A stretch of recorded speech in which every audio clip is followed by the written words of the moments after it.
I hope you guys are ready for this. We're going to talk about the Book of Enoch. We're going to fast forward. We're going to fast forward hard to 300 BCE. Y'all, we were in 3000 BCE. We don't want to go backwards first? Go backwards? Mm-hmm. What do you mean? Who was Enki before he was Enki? You told everybody to think. I told everyone to think about who was Enki before he was Enki, but that was I'm save that to the end. Okay.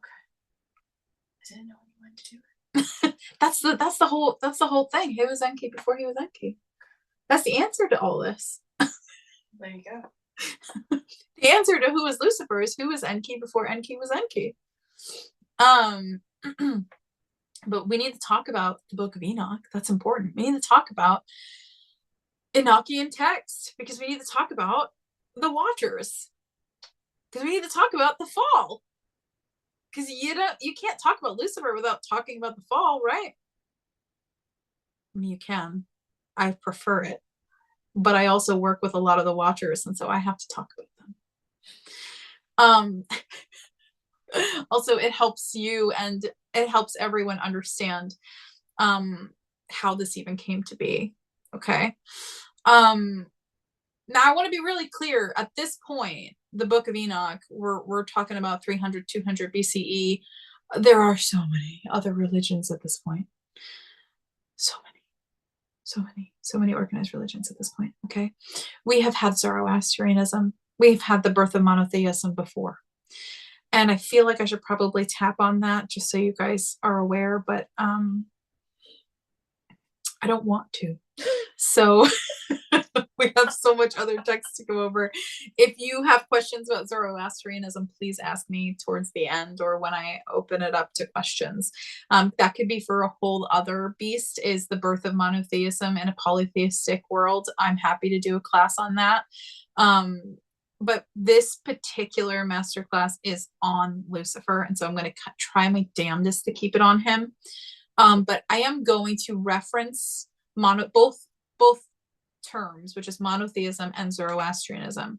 And so let me just be clear about what Zoroastrianism is. Zoroaster was a man who worked for a king, and he created Zoroastrianism. His name was Zoroaster. It was a monotheistic belief between two gods, that there was good, bad, the end.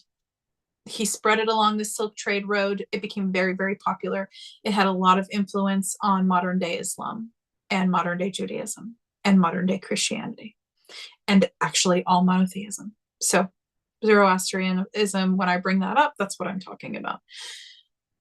But ultimately, I'm probably not going to bring that up. I'm probably just going to bring up monotheism. At this point, when the Book of Enoch was written, I want to be clear that monotheism had been birthed. It had been created. So if you don't know what monotheism, it is the belief that there is one God. And technically, right after Babylon, we have that. So Babylon is technically the... How do I say this without sounding like a dick? But it's like, it was the precipice. Babylon and its fall, it was everything. It influenced monotheism. It influenced good and evil. It was the politicization. There's actually a better word for that when religion becomes interwoven with politics. And actually, I think it was Emperor Constantine that introduced that word. And I don't, in the Greco-Roman period, but it's eluding me right now. But not the point. The point is, where we left off in Babylon, when we talk about Sky Daddy, when we talk about, when I said, does anyone know what the word El stands for?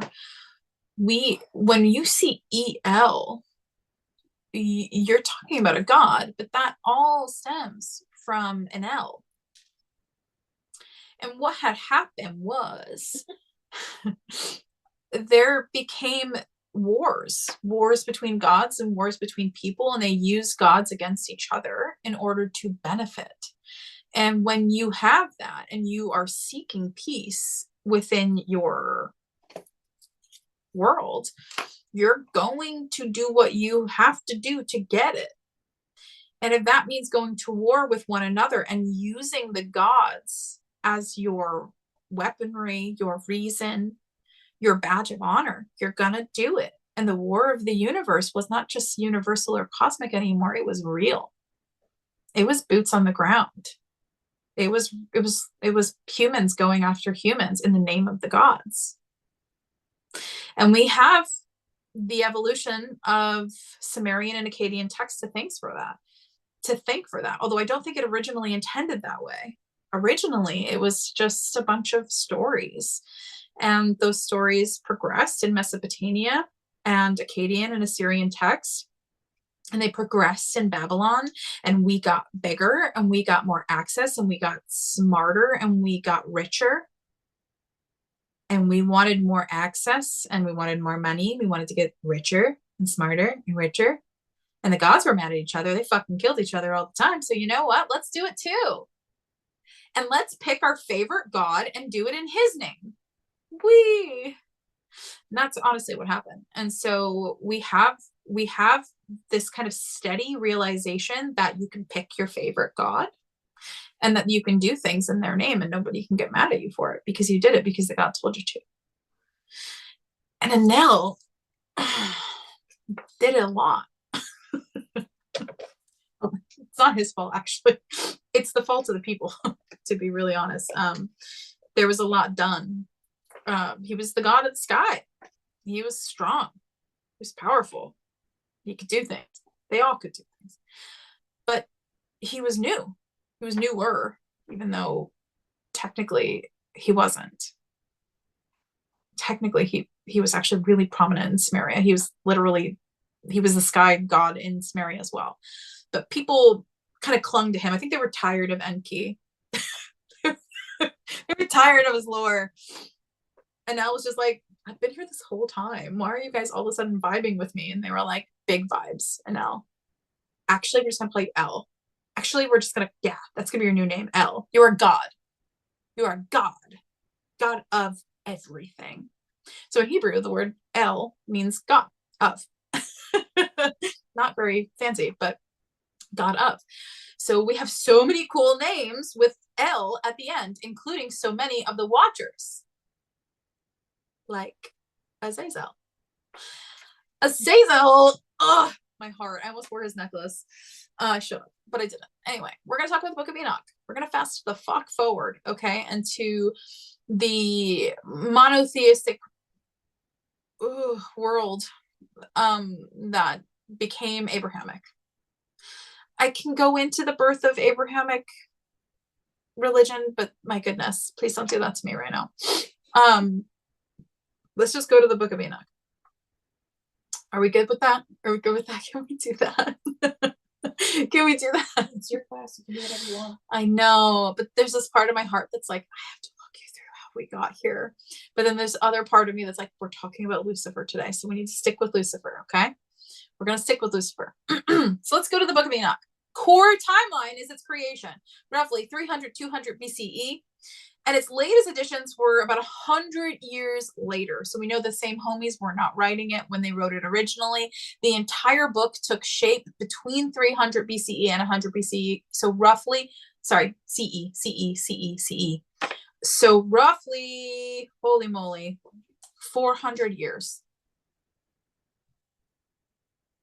And so what is this based on? It is based on oral traditions. It has no other actual text prior to its existence. We do not have proof of anything in the Book of Enoch prior to the Book of Enoch. So we have no written proof that the Book of Enoch is anything other than oral traditions. That is why, even in Christianity, it is considered apocryphal text. Okay. So it is based on oral traditions. It is possible that these traditions go back to Sumerian times. There are so many similarities to the way that the Watchers are described and the way that the text describes their interactions with humans that are so reminiscent of Sumerian texts that it's very likely that these books, these oral traditions, were rooted in that mythos. But again, we don't have proof of this. They were originally written in Aramaic. Oh my gosh, look at that octopus. Thank you. And they were later translated to Greek. And Aramaic, actually, I think they were translated into Ethiopian, then Greek. But honestly, I'm not sure. There is a complete version that's survived in Ethiopian Orthodox Christianity, and I do believe that there are fragments of this of the books of Enoch in both the Quran and the Dead Sea Scrolls. So it does predate Christianity, just to be very, very effing clear. A lot of people will see or hear or talk about angels as if they are Christian. For the love of all fuck's sake, they are not. So can I just, I'm going to be a stickler on that one thing. I'll die on this goddamn hill. They are not Christian. It's not a bunch of Scandinavian men in wings. Okay? Like, fuck. No, I love how much Christians love angels, and I'm like, hey guys, I'm curious for those on the back. Do you know where angels come from? No? Okay. Cute. Anyway, that's just me being a little bit of a dick, and I'm sorry. That's very rare for me to do that, okay? But anyway, I think angels are so interesting. They're so interesting. They are not necessarily, I personally don't work with them. I have met them. I think the most interaction I've had with them is with Archangel Michael, but I've had a lot of interactions with the Watchers, which are not, they don't necessarily see themselves as angels. UPG, just be clear, UPG. If you guys don't know what UPG means, it means unverified personal gnosis. Anyway, my interaction with the Watchers is they don't typically see themselves as angels. They also don't typically see themselves as demons. They kind of just see themselves as being cosmic entities, which they are. And they're amazing. And I really, really, really enjoy working with them. My second book will be on the Watchers. So you'll get the first book, which is almost all of the Goetia and a lot more. And then the second book is to finish the Goetia, and then it will be the Watchers. So just so you know, I will absolutely be touching on them in my books because I care deeply for them, and I work very, very closely with Gadriel, who is a Watcher. So, and Azazel, I work with very closely. So I obviously love talking about them. So they are not Christian. They predate Christianity by a lot. So why does that matter, guys? Why does it matter? It matters because technically this apocryphal text, it highly influences Christianity, highly influences Judaism. So yeah, it also introduces us to the Nephilim, to the multi-layered concept of heaven and hell. Cosmology comes out of this. So holy guacamole, there's your awakening to that.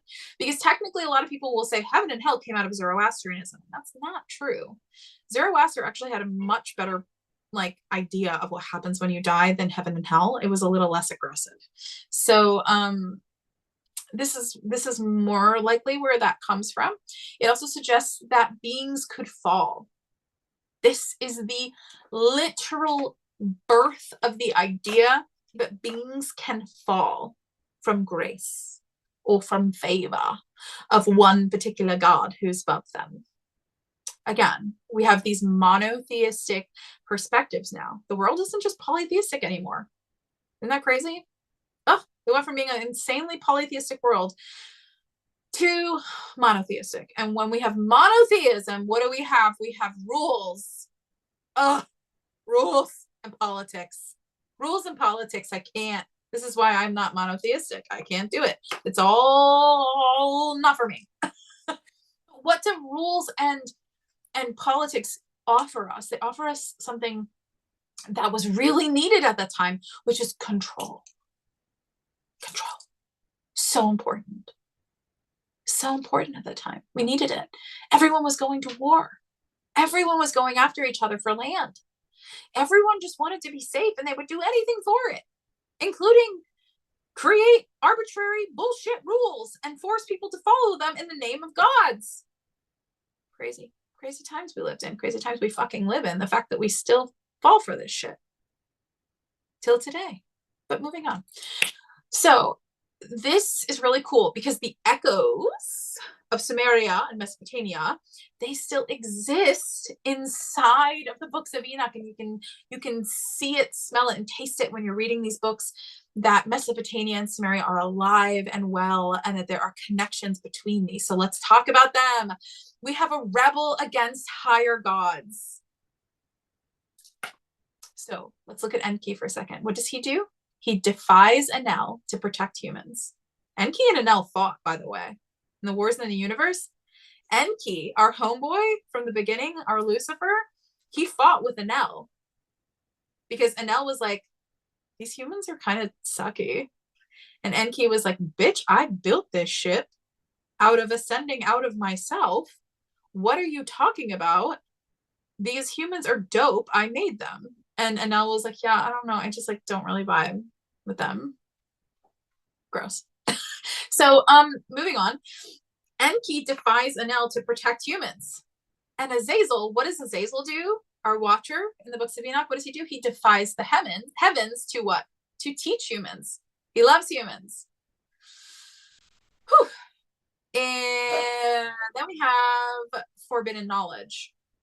So Enki gives humans the meat, the arts, wisdom, the May. And what does Azazel do? He teaches weaponry, magic, adornment, the arts. Then we have the association with water. So Enki is our lord of the Apsu. He is the primordial waters. And then we have Azazel, who is then what? Cast into the deep desert, or in other words, the abyss of something, abysmal imagery. He's cast away. Then we have human advocacy. We have Enki, who saves humanity from destruction from Enel. He's like, Enel, bro, back the fuck up. He saves humanity. And then we have Azazel, who empowers humans through knowledge. Then we have both of them being punished. So Enki, it's a little funky because we don't have anything explicitly saying like he was punished, but he was alienated from the other gods. Okay, so later on in Babylon, the reason why Enel became the Christian God we have today, the reason why Enel got that far was because Enki was alienated for being too much of a humanist. And then Azazel was bound and demonized. And then we have ambiguous morality, okay? Because Enki was known as being a trickster or sly or cunning or charismatic. And then Azazel, he was fallen, and yet later on, Metatron, when Enoch becomes Metatron, this is just like a side note, he becomes like oddly noble. Like all of a sudden Azazel's like, God says to Metatron, like, well, he was still my favorite. And that's where you get the whole Lucifer is God's favorite, is because at that point, that's where that actually comes from, is a conversation between what we know as Enel or Elohim, Jehovah, Yahweh, whatever you want to call him, as he evolves. We have the conversation between him and Enoch when Enoch becomes Metatron in his evolution. And you have that Azazel, even though Azazel pissed off Enel, he was noble. So do we have a direct link between Enki, who is thousands of years older than Azazel, okay, at this point? Thousands.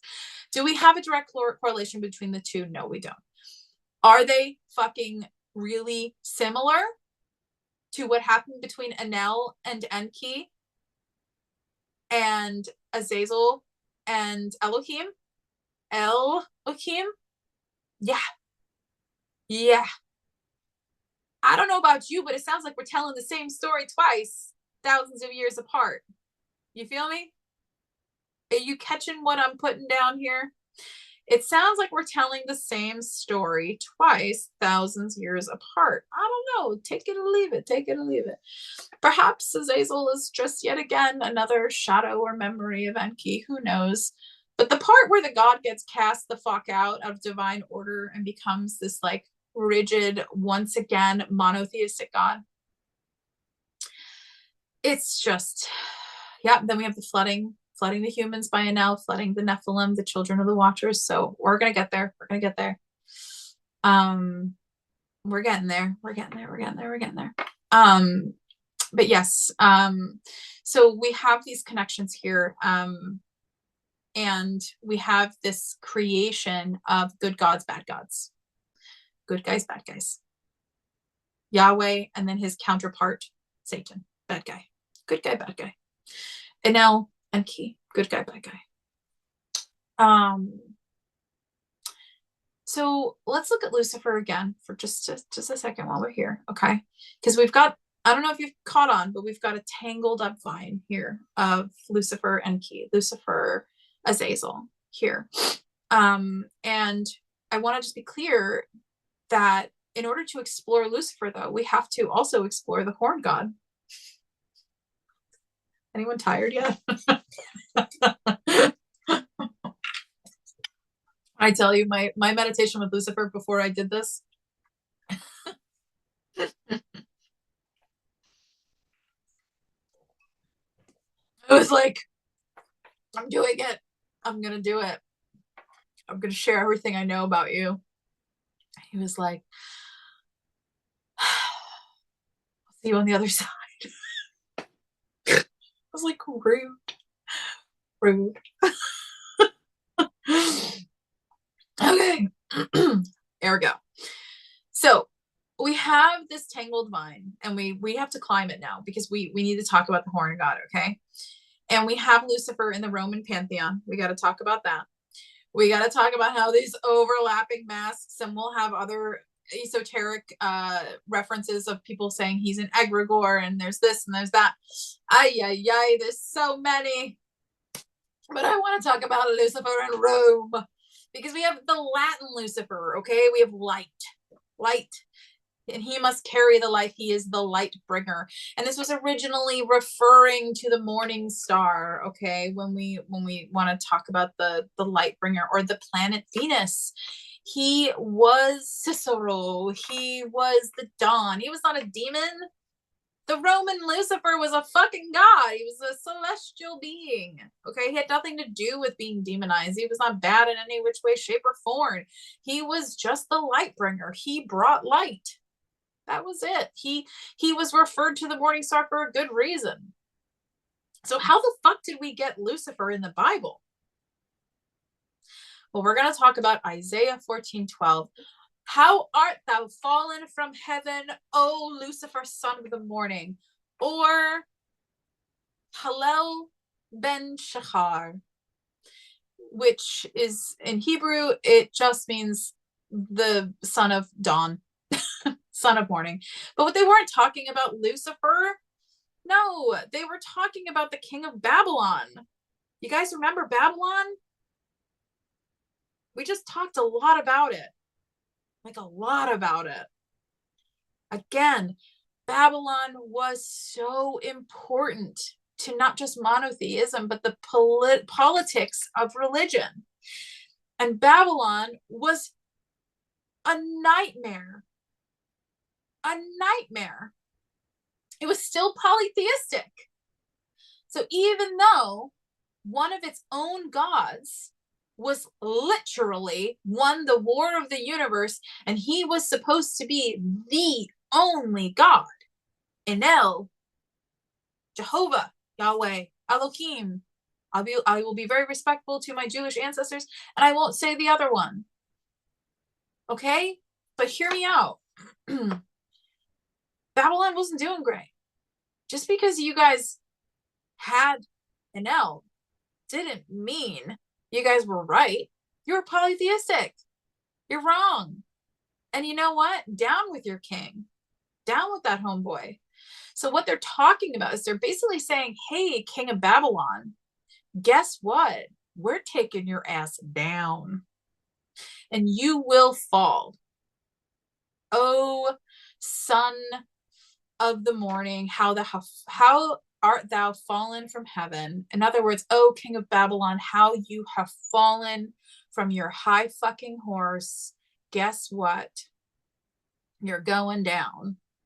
And they actually referenced Inanna, a hymn from Inanna, about how she had, remember how I kept winking at you with my owl eyes, about how she went down to the underworld every single night? They used that myth as well. So like the Star of Venus, oh, how you have fallen. So you go down to the underworld and then you come back up. So oh, look at you, King of Babylon.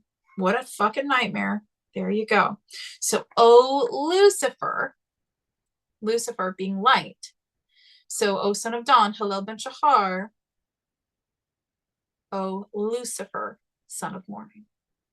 So Lucifer, we're not talking about the Roman god in this entry, in this passage, this great mistranslation.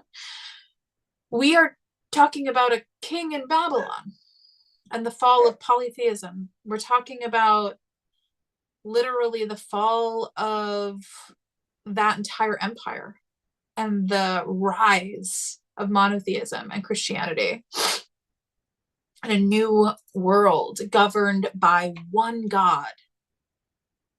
So now that we have this name,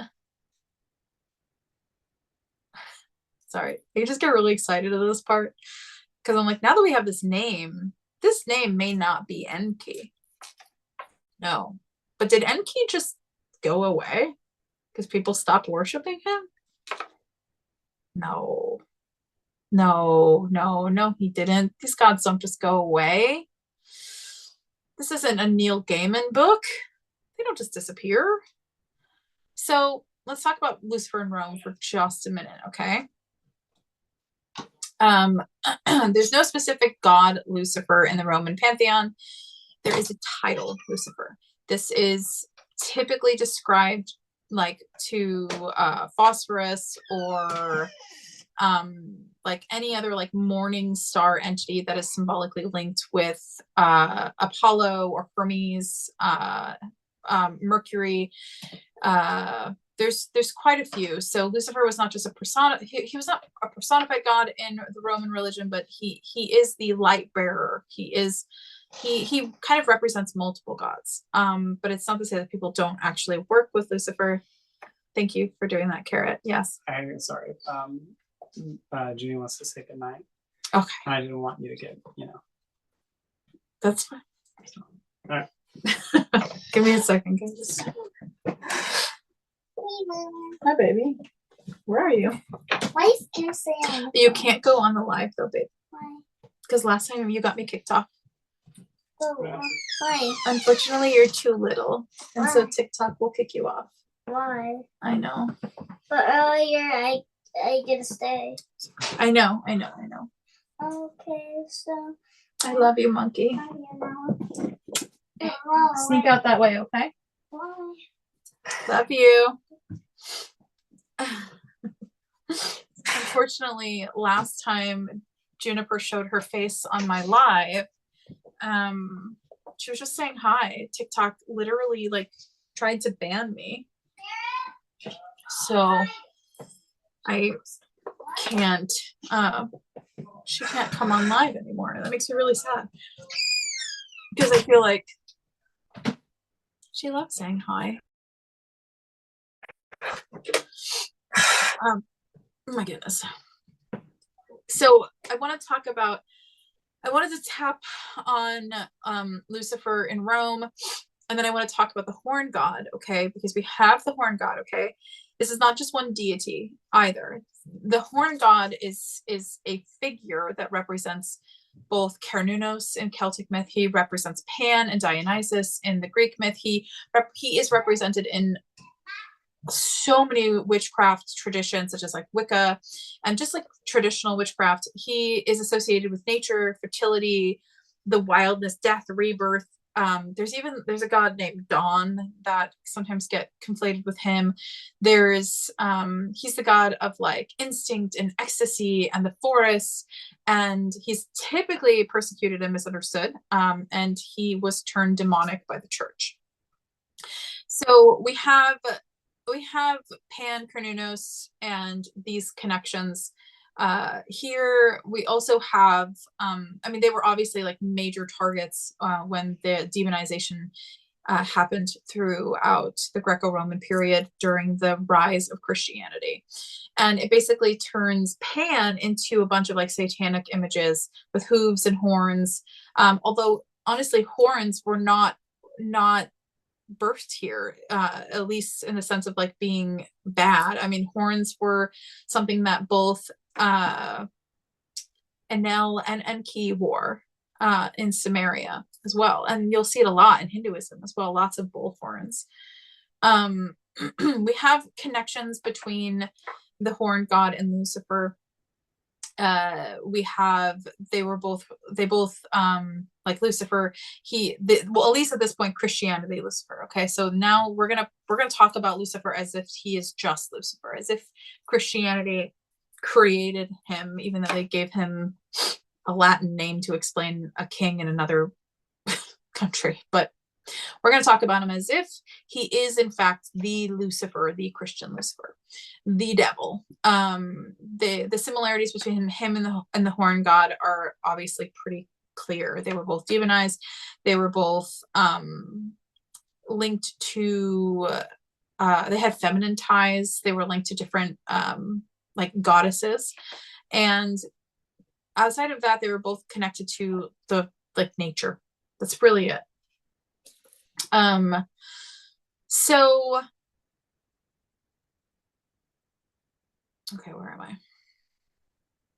Yeah, that right there leads us to just a little bit more. I'm going to go into it a little bit more about Christianity and the birth of Christianity. So we have, at this time, we have the Emperor Constantine, who becomes the Emperor of Rome. At this point, we still have a Rome that is a wee bit polytheistic. It's riddled with Greek mythology, and Christianity at this time was actually, they were being persecuted for being Christian in Rome. And that shift, do I want to bring that up? Hold on a minute. Like, give me a second. Let me decide. Let me see if I have a short. Do I have any notes on this?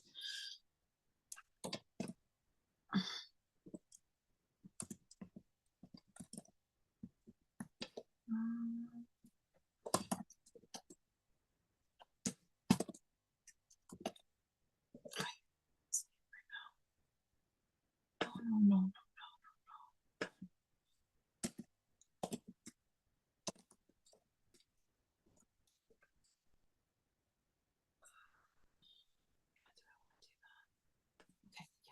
Okay, I'm gonna give you a little bit, tiny little snippet. So at this time, I just want you to kind of like imagine this. So you have Rome, you have this new emperor who is Christian, and at this point, Christians have been known for being persecuted for being Christian. And you have this rising cult in Rome, and it's called the cult of Mithras. And Mithras, his origins are from Hinduism, but long story short, that's highly argued against religious scholars of whether or not Mithras, that is, if you're a big fan of Roman mythology, you are going to tell me that Rome did not actually take anything from India here. If you have eyes I'm sorry. I'm so mean. I'm so sorry. You know what? If you may think differently about it. I don't know. This is like, we're getting into like semantics of religious scholars fighting with each other over this. And I'm not going to do that, but I'm going to touch on this. So we have a huge uprise, okay, in Rome of following Mithras. He's a sun god. A lot of people will tie Mithras to Jesus. I'm actually one of those scholars that will die on the hill that they are not tied together, that a lot of what you see about sharing Christmas and like his birthday being in the same time as Jesus, and that they had a lot of similarities, like the 12 apostles and there was the 12 priests of Mithras. I'm going to highly argue that that's not true, that Rome was desperately seeking a holiday. No joke.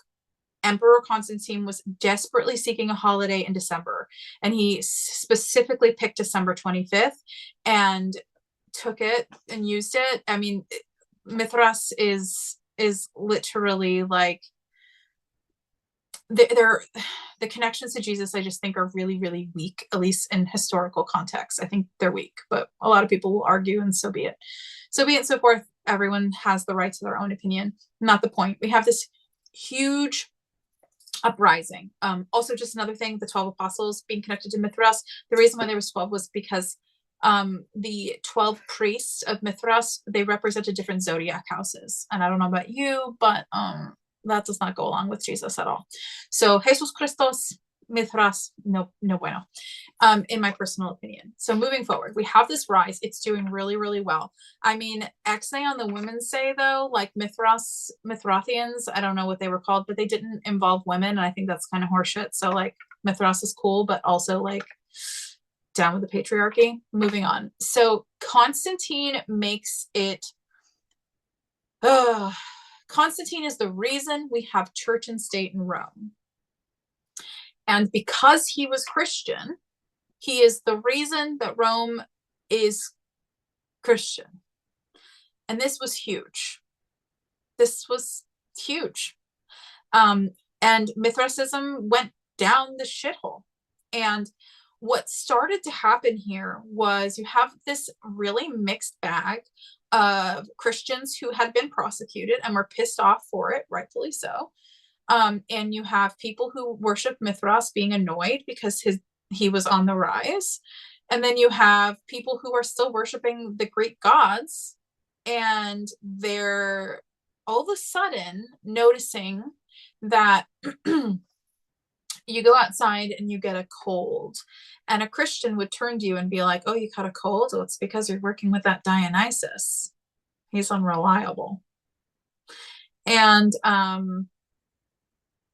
yeah, so then we have the demonization during the Greco-Roman period. We have the demonization of the gods. And this began the birth of the cataloging of entities outside of Elohim, such as the Lemmageddon or the greater and lesser keys of Solomon, such as all of the names of all of the demons you could ever think of, and all of the folklore, the oral mythology, all of the texts that we have from Samaria, Mesopotamia, from every other religion, just shoved into a massive catalog. Jinn, literally. You have scholars from all over the world. We don't technically know who wrote it, but again, we don't technically know who wrote it, but we have a pretty good idea. At least a few of the scholars, because it was written over hundreds of years. So the reality here is I'm not here to like argue about like the demonization of the incredible gods that we work with. But what I am here to do is talk about Lucifer.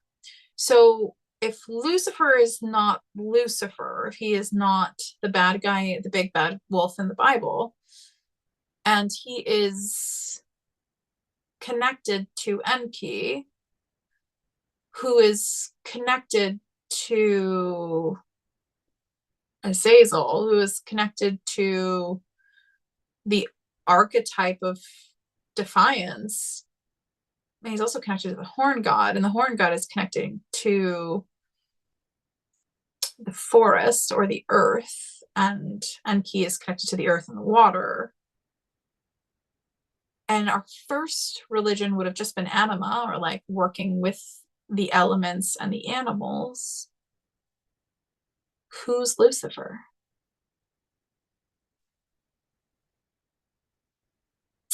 So I'm going to read you an entry from my book.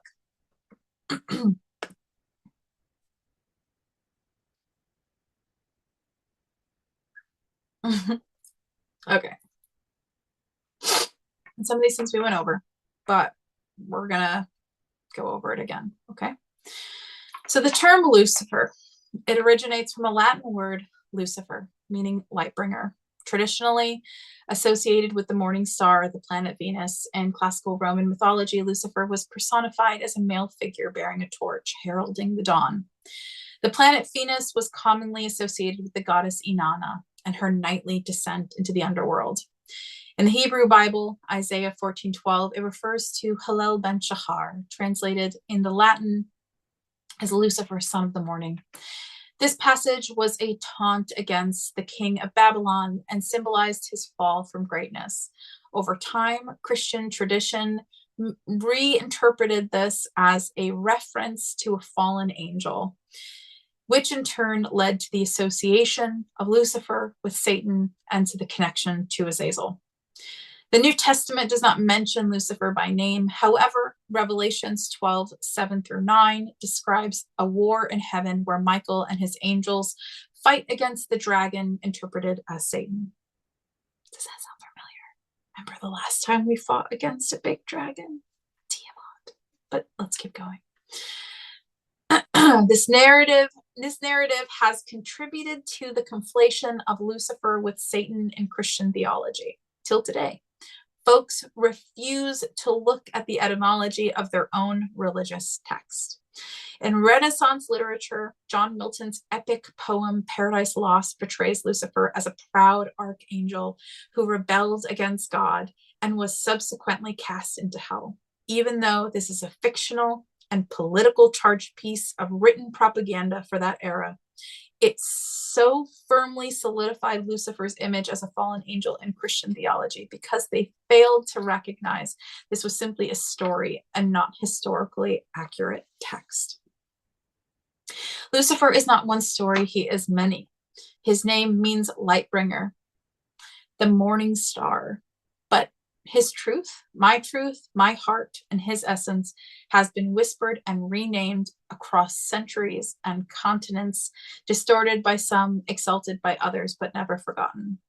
In the Christian tradition, Lucifer is often fused with Satan. As maddening as that is, there's the truth. That theological sleight of hand, which is born of fear and power consolidation, but not accuracy. In the book of Isaiah, the original Lucifer, being Hallel ben Shahar, the son of morning, was really a metaphor for the fall of the Babylonian king, not a demon, not the devil. But somewhere in time, Hallel was rewritten as an adversary, the adversary, with his light mistaken for arrogance. However, in Gnostic and esoteric traditions, Lucifer is something else entirely.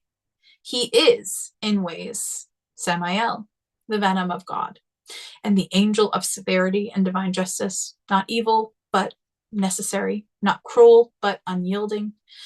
Samael is known as the force that tests, that burns, that severs the illusion from what's real. Some Gnosis sects called Samael the ruler of the material world, while others called him the consort of Lilith. And even others whispered that he was the first face of Lucifer before the world knew that name. Lucifer is also said to walk parallels with Azazel as an evolution, a root system deeper than you could ever imagine. Azazel, known as the Watcher who gave humans forbidden knowledge, the secrets of war, enchantments, and beauty, Azazel and Lucifer are often mirrored as masks of one another. Both are cited for giving what the so-called heavens chose to withhold from humanity. Both were punished for their love of us. Both bear the title of scapegoat. one cast into the wilderness and the other cast into hell as a place for eternal suffering. Another joke I will get into when I get into the origin of the concept of hell later. And yet we keep coming back to these conjoined beings because somewhere in our souls we remember that they did not betray us, but they stood with us. Then there is Leviathan, not a creature, but a force. And I am biased here because I work so closely with Lucifer and Leviathan. But Leviathan is the chaos beneath the order inside all of us. The vastness beneath the name Leviathan is described as the impossibly huge serpent, a sea beast, and a gatekeeper of the abyss. But within the infernal current, Leviathan is more than a myth. He is a sacred ocean of becoming, the awakening of the subconscious, and in some currents, he is Lucifer's counterpart, while in others, he is his shadow. But in both of these paradigms lives Enki and Apsu, which is the beginning where Lucifer burrowed the fire of knowledge and Leviathan brought the waters of remembrance. They are both initiators, both destroyers of illusion, and both liberators. And then there is Adam. In the apocryphal texts and the Gnostic visions, Adam is not simply the first man. No, he is the divine template of man. He is the spirit of humanity before shame. And some say that Lucifer was his rival in that garden, yet others say he was his guardian. Still, Lucifer was the light within Adam, the divine spark and the fire within the clay, the same fire that we still carry within ourselves. These are not contradictions, they are constellations, because Lucifer is not one myth, he is the thread between them all. I dare you to challenge yourself on what you think about the fall, to leave behind the literal nature of a fallen angel and ask yourself, what is it to fall? In all narratives that humans twist for him, he has fallen, but also he is the one who rose, and he is the one who remembered, and he is the one who refused to forget the truth of who we are. He is the architect of righteous rebellion, but also the ambassador of divine healing. He is the one who doesn't say, worship me, but rather he whispers, remember yourself. He walks with the gods of old, with Prometheus, with Enki, with Vishnu, Shiva, and Odin, with Cernunnos and Volos. He, not because he is them, but because they are kindred. They are bearers of knowledge. They are breakers of chain. They are fathers of the fire, and Lucifer does not seek worship. He seeks your awakening. And those who find him do not come crawling to him. They come with a burning yearn for transformative purpose. And when we speak of Lord Lucifer, we are not just invoking a name, we are invoking a legacy, a thread woven through the world's oldest religions as an echoing in pantheons scattered across time and the continent. Today, we live in a world shaped by social media and mass connectivity. We have access to fucking billions of people at our fingertips, but this access, as surreal as it is not how humans were meant to function. We were made for wonder, for firelight and stargazing, not floodlights and Amazon Prime. We crave deep down for tribal truths, not timelines. And in the beginning, religion was not a global spectacle, it was local. It was personal, and the gods were of the land, of the harvest, of the earth, of the bleeding womb, and the bloodied battlefields. The gods were of love and war, of sickness and healing, pleasure and pain, and those who spoke to them, us humans, the seers, the sibyls, the soothsayers, and the prophets. We were rooted in the earth they walked upon. Every culture had a name for these divine communicators. Way too many names, way too many masks of the same vibration, but we all had them. Every tribe had its own myth, and from that, pantheons were born. Not because the divine was fragmented, but because human perception was. These were not separate gods, not really. They were different masks worn by the same eternal voices. And the more you take time to trace these paths, whether you study Hinduism, ancient Mesopotamia, Sumerian, or Babylonian paths, and the Akkadians, you will begin to notice the reverberating echo. The gods repeat themselves. As humans made their move northeast from Egypt and India, you can hear the same divine tone in the gods of the Slavic lands. In Volos, in the Baltic gods of Lithuania and Latvia. Travel further west, and Cernunnos rises from the Celtic soil, and horned and wild divinity like forest echo, bound echo of Lucifer himself. As the trade routes like the Silk Road carried spices and silks, they also carried stories. Egypt told her myths to Persia, India whispered to the Middle East, and then Zoroastrianism arrived and carved a sharp line between light and dark, introducing monotheism into a world that once understood divinity as a complex, multifaceted, and many-named thing that inspired respect, devotion, and awe. That monotheistic shift didn't end or erase the old gods, but it did bury them beneath layers of symbolism. Still, they endure. We are the ones who have the opportunity to lift their voices in all their multitudes of different forms. Lucifer is this light. He is not a Christian villain nor a rebel angel. He is the morning star and a bearer of light. He is the divine question that will fight to illuminate our own sovereignty inside us.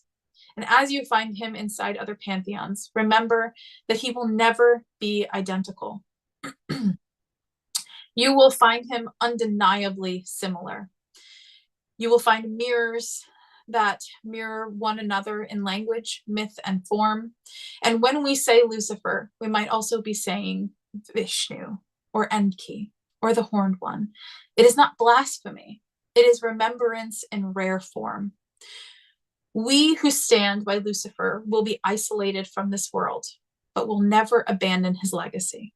My hope for anyone who is here to learn about these connections will realize that we are not worshiping different gods, but we are telling the same story over and over again through different tongues, different needs, different skies. All of these incredible gods, such as Lucifer, they are here. They are waiting to be rediscovered. They are not fragmented by humanity. And even that is not a flaw, as it is a feature of ours. We love a narrative. And in the end, all faith is born from a single place, a divine imagination, and the collective consciousness, the shared ache to name what is vast and infinite and shining within us. So perhaps the credit is not just due to the gods, but to us, to the storytellers, to the ones who hold the memories, the ones who have always known that we are made of stardust and that we are not alone in the skies. So thank you so much for coming to my talk on religion and Lucifer. That last part was an entry from Lunchtime with Demons, my book that will be coming out eventually, hopefully in the fall, or sometime next year, early next year, but hopefully you'll be able to purchase something in the fall. I don't know. I want to thank you all for coming. I hope that this was helpful. I hope that it inspires you to not just seek them, but remember them in yourself and love them as you love yourself. I just want to kind of open things up to questions now, if anyone has any. We are live on my Patreon. So if anyone on the Patreon has questions, oh my gosh, the chat. Holy cow.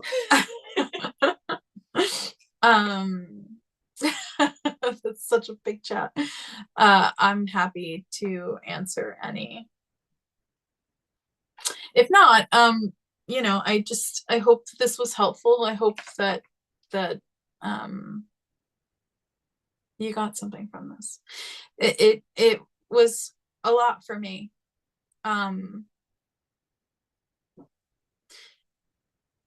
What'd you say? Sorry, Julia?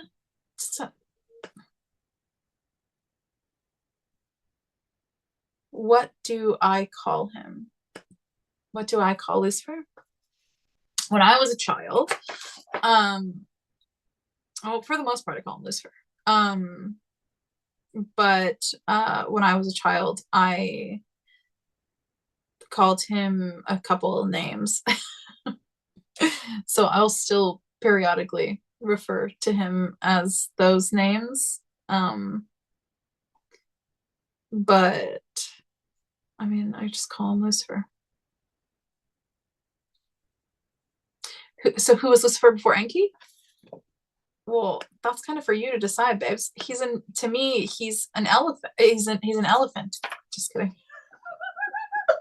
I'm so tired right now. An element. He was formless consciousness, and he was the potential of it. So if potential wanted to know itself, he learned himself through the elements. So he is, when I think of Belial, let me just give you an example. When I think of Belial as being opinion, as if opinion wanted to know itself. When I think, because that's what I think the void is. When I think of the abyss, I think of the abyss as being so self-aware that you created the unconscious, the subconscious depths of, and when I think of Lucifer, or I think about creation, I think about creation, literally. I think about potential, and that goes back to that holy unholy trinity here of Vishnu, Brahma, and Shiva, or what I'm explaining with like Lucifer, the void, the abyss, and creation. So yeah, I honestly, when I look at Lucifer, he's a creator.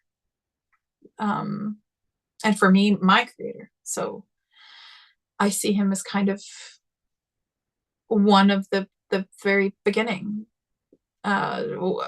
consciousness wanting to know itself, becoming aware of itself. Carl Jung, yeah, right? Yeah. I was just talking about archetypes today, which makes me think of Carl Jung, because he is one of the first people to introduce archetypes as being a way to view and experience humanity. So I think that's really cool. He is not the creator, because I don't think there is a creator. I think that there was motion in consciousness, so becoming aware that we are alive and aware. I think that there was facilitation of that, but again, that's my UPG.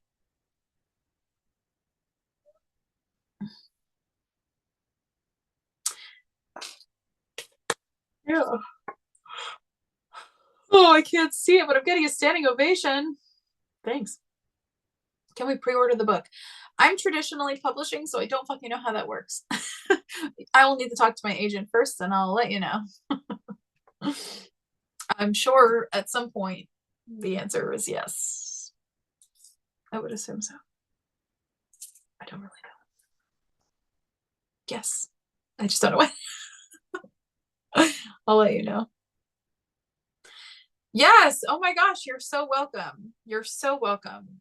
It's an honor to. Oh, I think they're all going to be hard copies. I don't think we're doing a soft cover. And I will gladly sign it. My signature is not that cool, but you're welcome. Just of course I'll sign it. A burn proof. I really want to do at least one copy that's burn proof, or at least like one run of like 100 books that are burn proof. I love learning from you. Thank you for sharing it. My goodness, are you kidding me? Like, this is, I mean, my this is my life's work. I mean, I'm still working on it. That's the thing. It's like, it's never really done. No matter how much you read or research, you're never done. You're always kind of poking and digging, and pushing. Oh, thank you. I'll be a great professor someday. Thank you. Thank you. That's very sweet. I hope so. I hope so. You already are. I already see myself as being a professor because I teach, and when people ask, when it's so funny because like if you met me in the wild and you didn't know me and you were in the grocery store and you were like, what do you do for a living? You get two answers. You get life coach, which I am a certified life coach and counselor.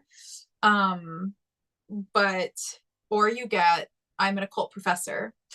And when they ask me where, I just say online because that's literally what I do is I just teach about the occult. And I don't know. I will be the most fascinating grandma. I fucking can't wait. Can't wait. I'm so glad that you love this live. Life coach is a great answer. It's a true answer. It is a true answer. So I don't feel shitty saying it. Hey Coach was amazing. Thank you. I do have some Hey Coach openings coming up. So if you were interested in coaching with me one-on-one, let me know. You should. They're great. But I'm going to be cutting back on how many students I take. So just a side note. And if you are seriously interested, it's you can send me an email. But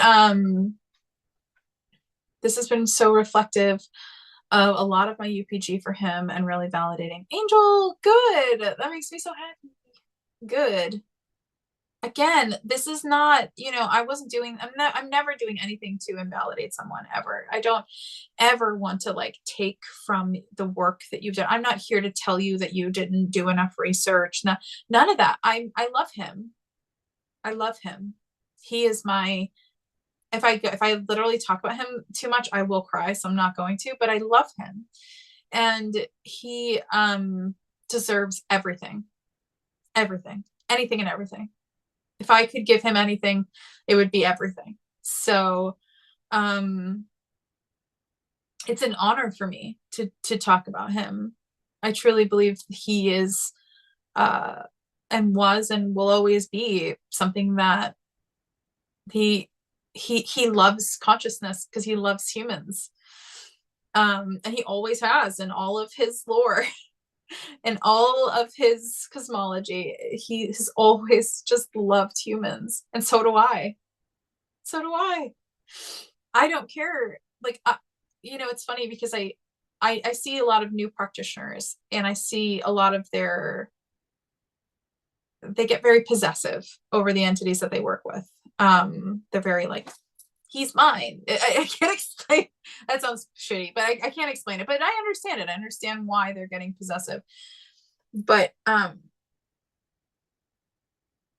over the years of working with him and serving him, and I do serve him. This is my path. My path as a priestess is to serve him and to honor him in all things and walk in my life as if he was walking it. And I take that very seriously. And maybe it's just me, but I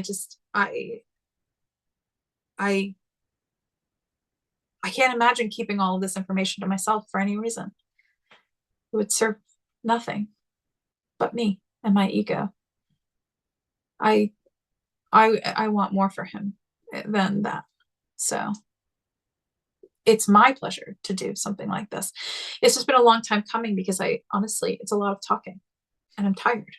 I had 5 sessions today and I'm a mom and I get tired by the end of the night. And so it's just been a long time coming. That's why I'm recording it too, because I was like, I'm going to record this bitch so I don't have to do it again.